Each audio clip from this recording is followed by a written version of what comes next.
Hello, I'm Beth Breeze, and welcome to this first lecture. We begin with an apparently simple question: what is fundraising? Surely the question is self-explanatory. Fundraising is about raising funds.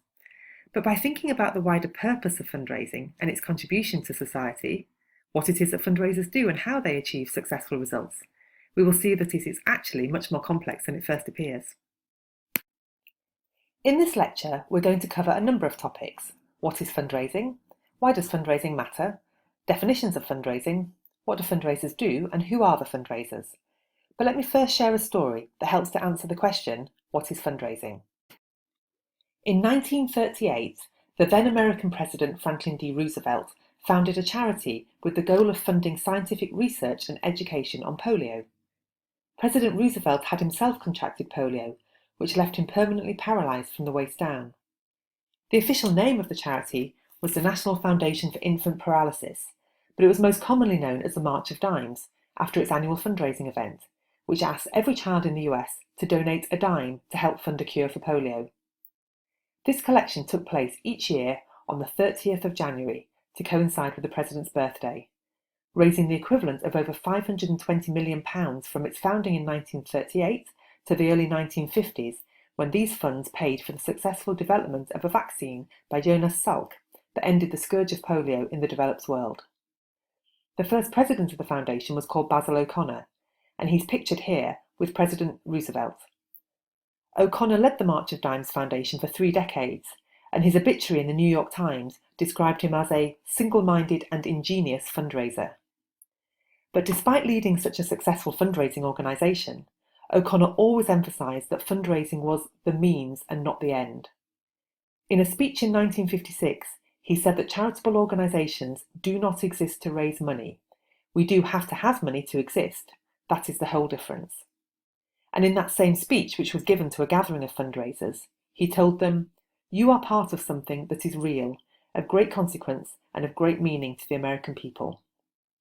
O'Connor's day-to-day focus may have been on raising money, but his purpose was to find a cure for polio. Fundraisers know that their work is not an end in itself. Rather, money is only raised in order to make something good happen.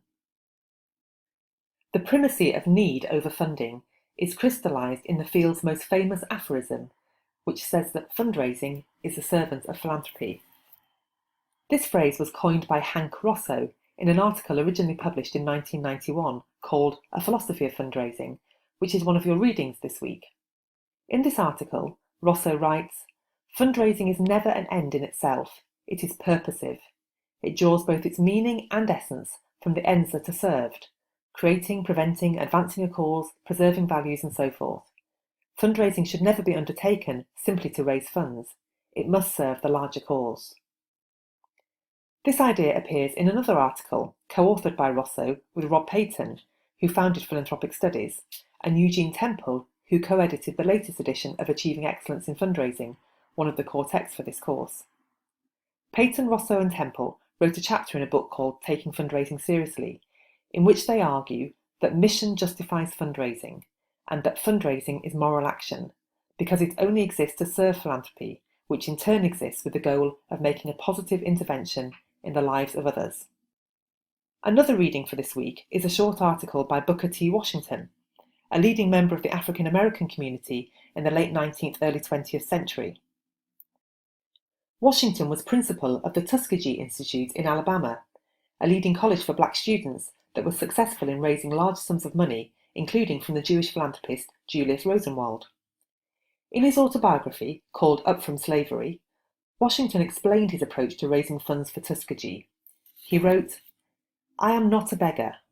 The main rule by which I have been guided in collecting money is to do my full duty in regard to giving people who have money an opportunity to help." So again, fundraising is described as the means by which the philanthropic impulse is facilitated, and fundraisers are those who offer people the opportunity to achieve good things with their resources. So this is how some of the founders of fundraising and the founders of the serious study of fundraising have conceived of it and described it. But the idea of fundraising as the servant of philanthropy, or as moral action, or as providing those with money the opportunity to help, is a long way from how the average person on the street currently views fundraising. Today, in the UK and in many countries, The public perception of fundraising is suspicious and often hostile. Moody and Breeze note the common perception that asking for funds is a necessary but unfortunate profession. And according to Breeze and Scaife, in a study of fundraising across the world, fundraisers are seen as, at best, a type of salespeople selling solutions to assuage guilt that they themselves have engendered, or at worst, a form of professional high-pressure begging. This negative sentiment has been absorbed by fundraisers themselves, resulting in a book about fundraising techniques, pictured on the slide, having the words, "This book is the manual for the honest pickpocket," emblazoned on its front cover. Also reflecting the current low esteem in which fundraisers are held, a book about careers in fundraising, written by Philip Perdue, contains these words from a fundraiser. She says, "When responding to the question, 'So what do you do?' with, 'I'm a fundraiser, I ask people for money,' there's silence, then confusion, then, 'I could never do that,' or 'Do you get paid to do that?' No one says, 'That must be interesting,' or 'I bet you get to meet lots of fascinating people.' After a while, you begin to imagine that right now there is someone cleaning up zebra droppings at a zoo, thinking, 'It could be worse. At least I didn't have to ask someone for the money to buy this shovel.' This anti-fundraising attitude may be increasingly widespread, but it doesn't really make sense at a time when charity is being called upon to do more and more. To put it very simply, charities cannot run on goodwill alone. They need money to put their charitable missions into practice, whether that's paying for scientific equipment to search for cures, paying the telephone bill to run a helpline, paying qualified staff to tend to the dying, or paying expenses of volunteer lifeboat men and women. However worthy the cause and however impressive the charity's achievements, it will not attract many donations without a concerted and organised effort to raise funds.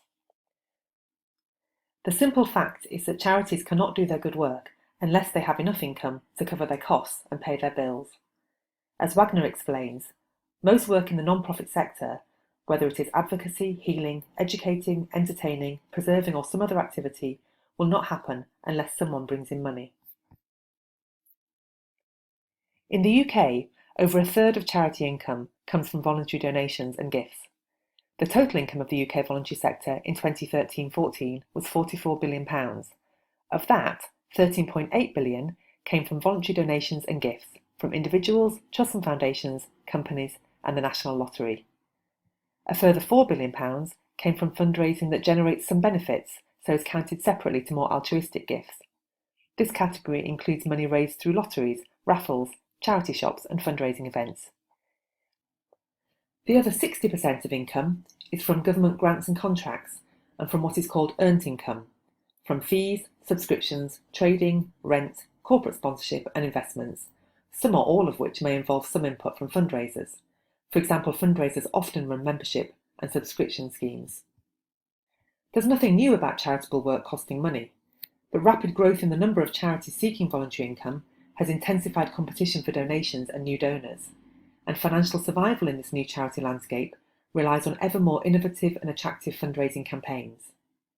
Of the 160,000 active charities in the UK, around 100,000 are estimated to be generating income from donations and fundraising activities, and some 47,000 charities report that these were the income sources of greatest importance to the achievement of their objectives. As the majority of charities are actively seeking support from donors, and a significant percentage are reliant on fundraised income, then fundraising is an essential rather than an optional extra.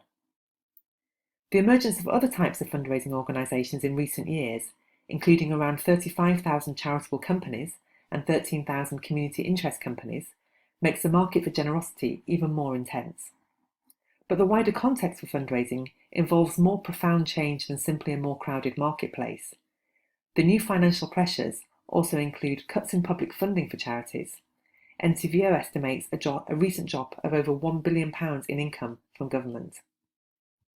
The reliance on donated income is even higher amongst the vast majority of smaller charities that rarely receive public funding and have few mechanisms for earning income.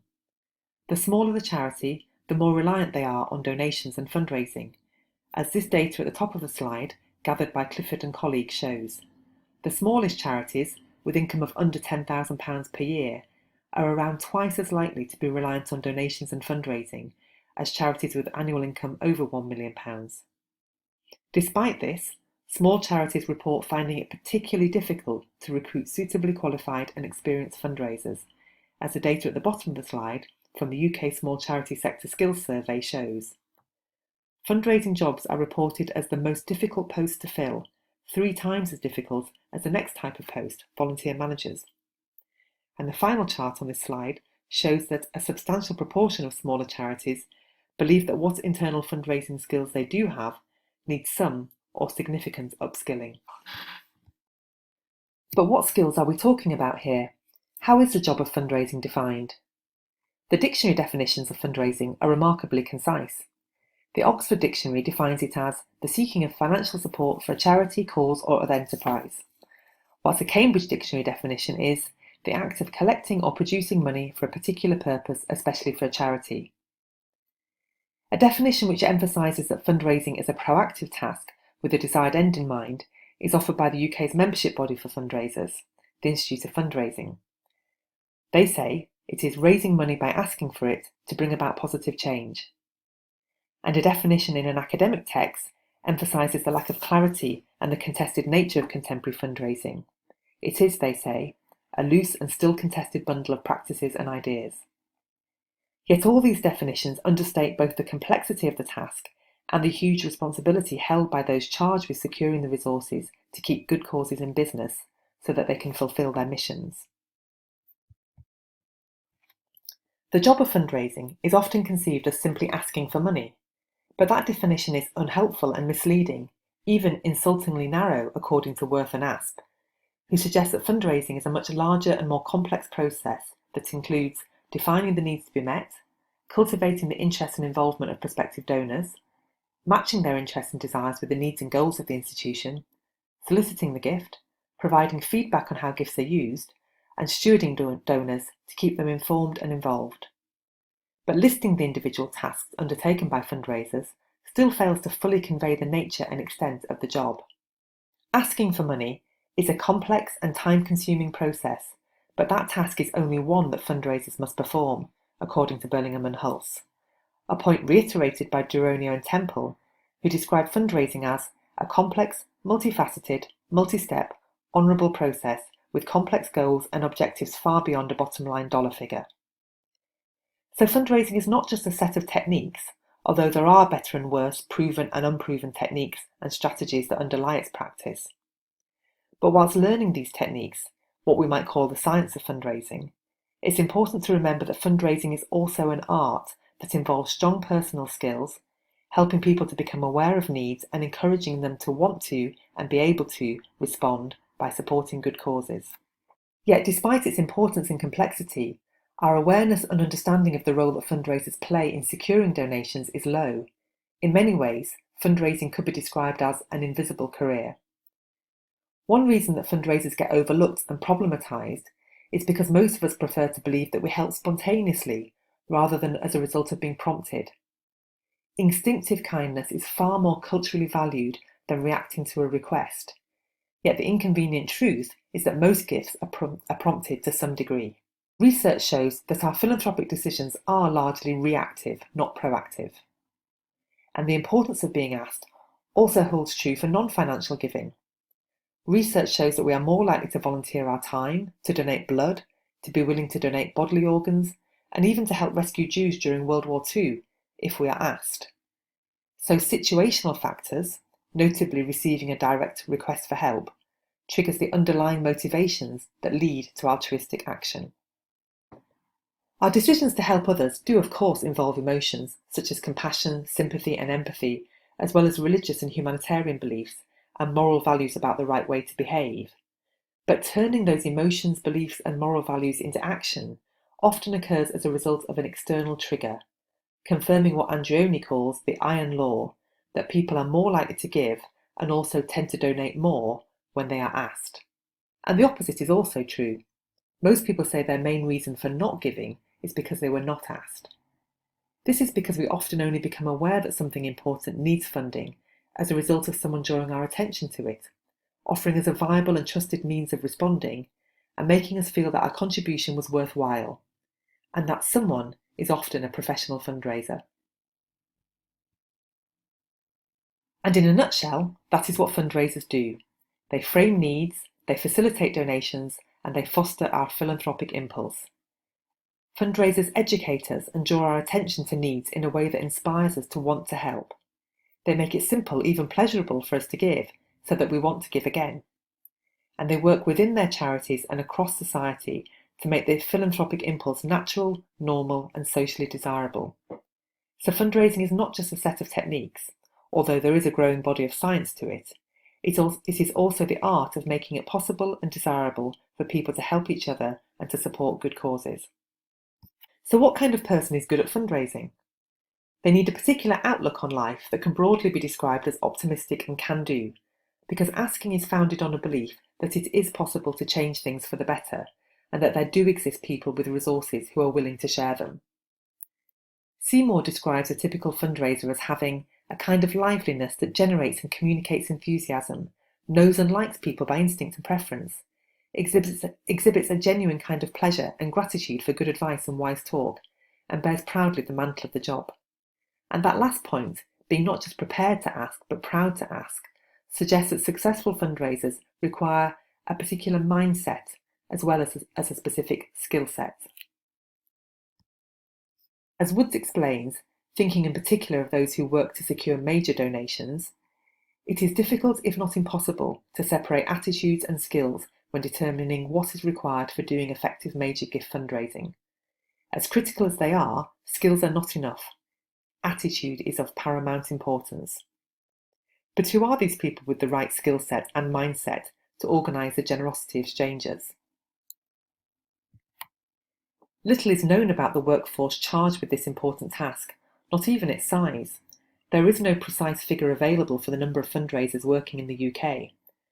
This is primarily because there are no established entry requirements, and fundraising practitioners are not required to register with a professional association, so there is no central list of qualified practitioners. A precise headcount is also complicated by the fact that responsibility for fundraising is often part of another job. The best estimates of the size of the fundraising workforce varies from 10,000 to 31,000 paid fundraisers, and even the higher figure seems inadequate compared to the number of charitable organisations who state that they are reliant on fundraised income. So it's likely that many people are doing fundraising who do not necessarily identify as fundraisers. What else do we know about fundraisers?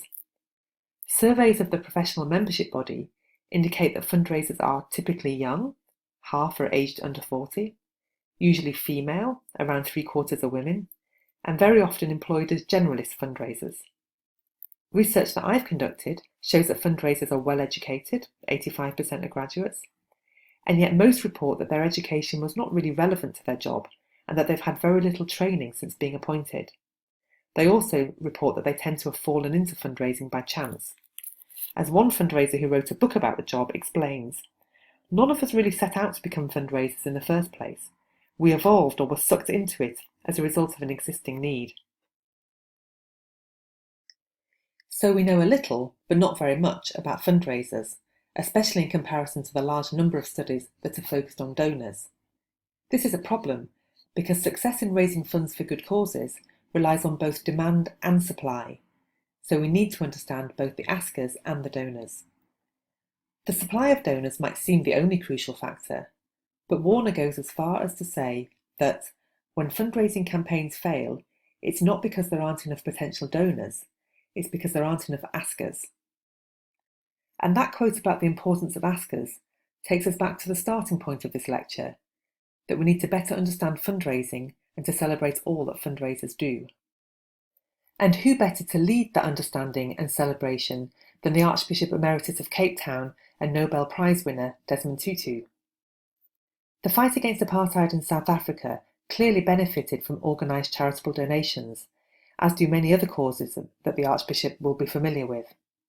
So perhaps this is why Desmond Tutu described fundraising as a noble profession, and told the annual gathering of the Association of Fundraising Professionals in 2010 that fundraisers have an important calling. It's good to have recognition from someone who commands such moral authority, especially at a time when many fundraisers are feeling misunderstood and even demonised. The positive language used by Desmond Tutu stands in stark contrast to a widespread view that fundraising is demeaning for those doing the asking and an annoyance for those being asked. But we know the more positive view is not widely held. Many people see no inconsistency in admiring the work that fundraising pays for, while simultaneously disparaging or simply overlooking those who make sure that the costs of fighting good fights and doing good deeds can be met.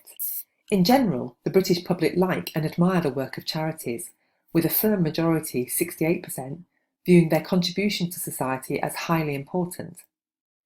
Attitudinal surveys conducted in 1991 and repeated in 2015 find greater agreement over time that charities should play a role in responding to issues such as homelessness, food aid to poor countries, and environmental conservation, along with a growing recognition of the importance of and need for charitable activity.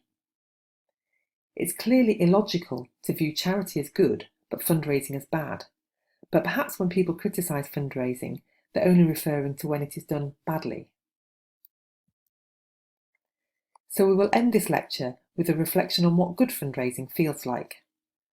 Whilst it's true that if you don't ask, you don't get, as in Angioni's iron law, it's obviously important not just to be asked, but to be asked well. The importance of good quality asking, which we will learn about in this course, is emphasised by a wealthy female philanthropist who once said to me, "When fundraising is done by less gifted people, they keep asking for one thing after another and it's really quite eroding. But when it's done well, and I really feel that I am helping to do something special that I will look back on with pride, that's a feeling of joy."